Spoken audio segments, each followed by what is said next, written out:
You've probably looked at the inside of your toilet tank and thought, nobody cleans that, almost nobody does.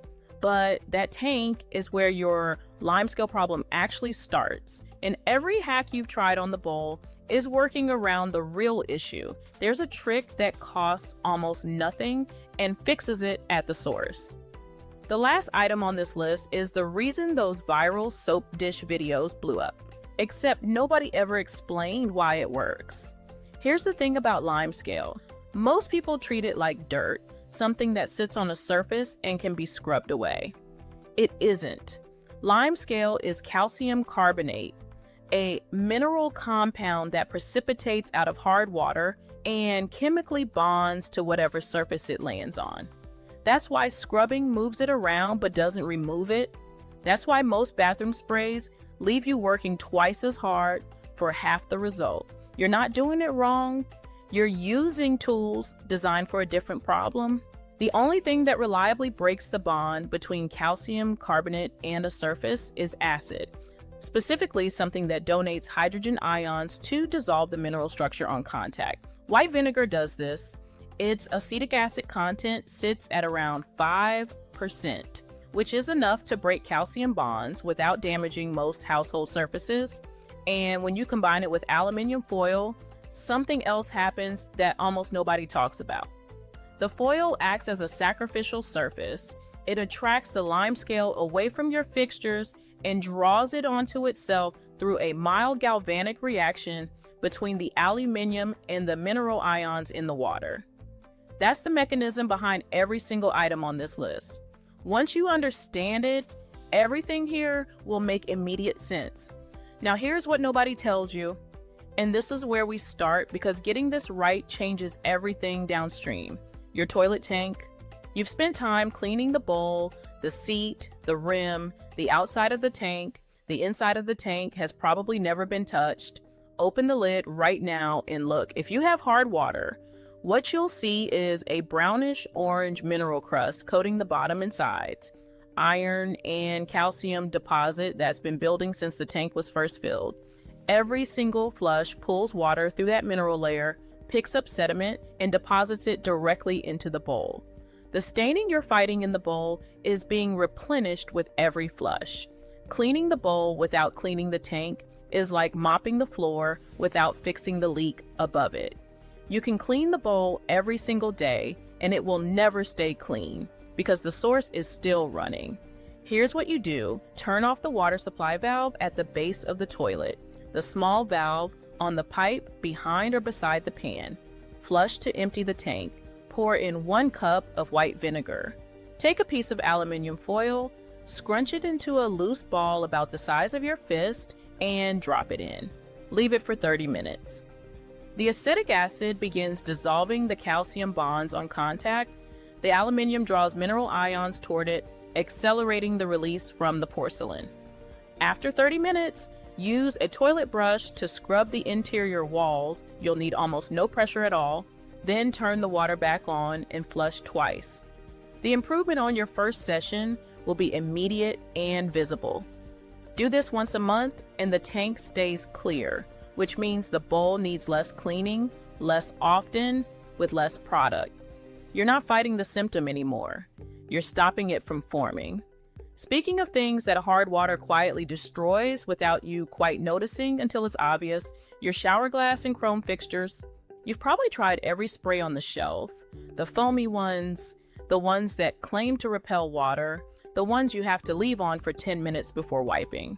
Some of them work briefly. You get a clean looking result for a day or two, and then the haze is back. That haze is a thin film of calcium and magnesium deposits left behind by evaporating water after every shower. It builds invisibly at first, and then all at once you notice the glass looks permanently etched and dull. Most sprays lift the surface layer temporarily. They don't dissolve the mineral bond underneath. So the film keeps rebuilding on top of what was already there, compressing and hardening with every new layer until no spray is cutting through it anymore. For shower glass, tear off a piece of foil about 30 centimeters long, crumple it loosely so it has texture, dip it in undiluted white vinegar, and work it directly on the glass in circular motions. You'll feel resistance at first. That's the mineral layer. After 30 seconds in one area, the resistance drops. The foil surface is lifting the deposit while the acid simultaneously dissolves the bond underneath. Work in sections from top to bottom and rinse as you go. Buff with a dry microfiber cloth for a streak-free finish. For chrome taps and shower heads, wrap a vinegar-soaked piece of foil snugly around the fitting and leave it for 15 minutes. Come back and wipe. The scale peels away with almost no pressure. Done monthly, this is a 5-minute job. Left for 6 months, it becomes an hour of hard work. The only variable is when you do it. And that part is entirely in your control. And here's the part that connects the kitchen: your burnt pans. You've probably got at least one. The pan with the dark ring baked around the base or inside, the one that boiled over months ago and never fully recovered. Standard dish soap won't touch carbonized grease. Steel wool removes the coating along with the residue. Soaking loosens the outer edges but rarely reaches the core of the burn. Here's the foil approach. Half fill the pan with water, add 2 tablespoons of white vinegar, and bring it to a gentle simmer on the hob. While it's hot and wet, tear off a piece of foil, crumple it into a scrubbing pad, and work it over the burnt surface in small circles. The heat activates the acetic acid. The foil provides exactly the right level of abrasion without scratching, and the burnt residue lifts in sections rather than smearing.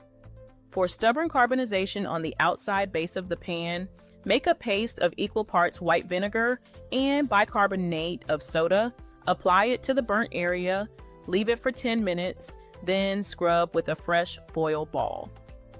The bicarb adds gentle mechanical abrasion and the vinegar continues breaking down the carbon bond. Work in small circles. You'll see the original surface of the pan before you finish. Most people who try this say it's the first time a cleaning tip worked exactly as described on the first attempt without any of the usual disappointment.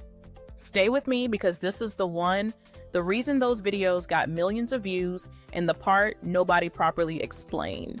The foil soap dish.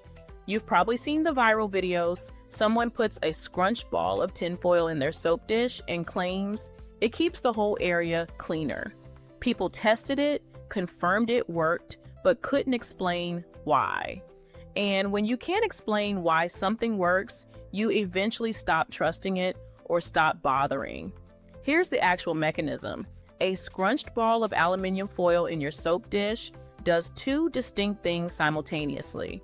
First, it lifts the bar of soap off the flat surface, which means water drains away from underneath instead of pooling. Soap scum, that gray waxy residue, forms when dissolved soap mixes with hard water minerals and dries in direct contact with the surface. Remove the standing water and you remove most of the scum formation before it starts. Second, the aluminum surface doesn't allow soap residue to bond the same way it bonds to ceramic or plastic. The ionic properties of the metal prevent the hard adhesion that makes soap dish cleaning such unpleasant, persistent work. The result, your soap dish stays cleaner for much longer, and when the foil eventually wears, you replace it in seconds rather than scrubbing a crusted ceramic dish. One roll of foil gives you months of liners. The videos were right, they just didn't know why. Now you do. And here's the last one. 2 minutes of effort, weeks of result. The foil air freshener. Most plug-in or spray air fresheners mask smells by layering fragrance on top of odor molecules. When the fragrance fades, the original smell is still there underneath. This works differently. Take a piece of aluminum foil about 20 centimeters square. Place 5 to 10 drops of any essential oil in the center. Eucalyptus, lavender, and lemon all perform well, but any oil you enjoy will do. Fold the foil loosely around the oil so it's enclosed but not completely sealed. Then pinch a few small holes in the top surface. The foil slows the rate of evaporation so the oil releases gradually over days rather than all at once. The aluminum also reflects ambient heat in the room, which keeps the oil gently warm and maintains a consistent, steady diffusion. Place it behind a radiator, on top of a warm appliance, or near an air vent. It releases fragrance consistently for 1 to 3 weeks, depending on the oil concentration and room temperature. When the scent fades, unwrap, add fresh drops, refold. No plug, no refills to buy, no batteries, just the roll of foil you already have and oil you probably already own. Here's the maintenance habit that makes all of this genuinely effortless over time. Keep your foil roll and your bottle of white vinegar somewhere visible on the bathroom shelf, on the kitchen counter, somewhere you'll reach for them without thinking. Once a month, the tank gets its 30-minute soak while you get on with something else in the house.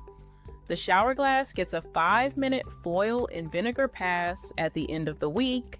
The soap dish foil gets swapped. The pan that needs attention gets its simmer treatment while the kettle boils or the coffee brews. None of these takes more than 10 minutes of active effort. The reason bathroom and kitchen cleaning feels like it never truly ends is that most people are managing the visible result without ever addressing the source. The mineral bond building in the tank, the calcium film reforming on the glass, the soap scum mechanism at the dish, those are the things worth your 30 minutes a month. Address those, and the daily surface maintenance almost takes care of itself. Here's what you understand now that you didn't before you press play. Limescale isn't a cleaning problem, it's a chemistry problem. And the solution was never a stronger spray or more time on your knees. It was the right acid breaking the right mineral bond, combined with a sacrificial surface that gives the deposit somewhere to go other than your fixtures. You weren't cleaning wrong all this time, you were using the wrong tool for a specific type of residue, and nobody ever explained what that residue actually was or what actually dissolves it. Dish sprays are designed for fresh surface grease. Foil and vinegar are designed for mineral bonds, the kind that build silently in tanks, on glass, around taps, inside soap dishes, without you ever seeing it happen until one day you see all of it at once.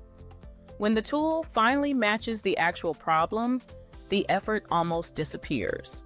The results stop feeling like a reward for working harder and start feeling like the obvious outcome of understanding the problem correctly. A roll of foil from the dollar store, a bottle of white vinegar, that's the whole trick. That's always been the whole trick. If this changed how you see that roll of foil, subscribe. There's a lot more where this came from.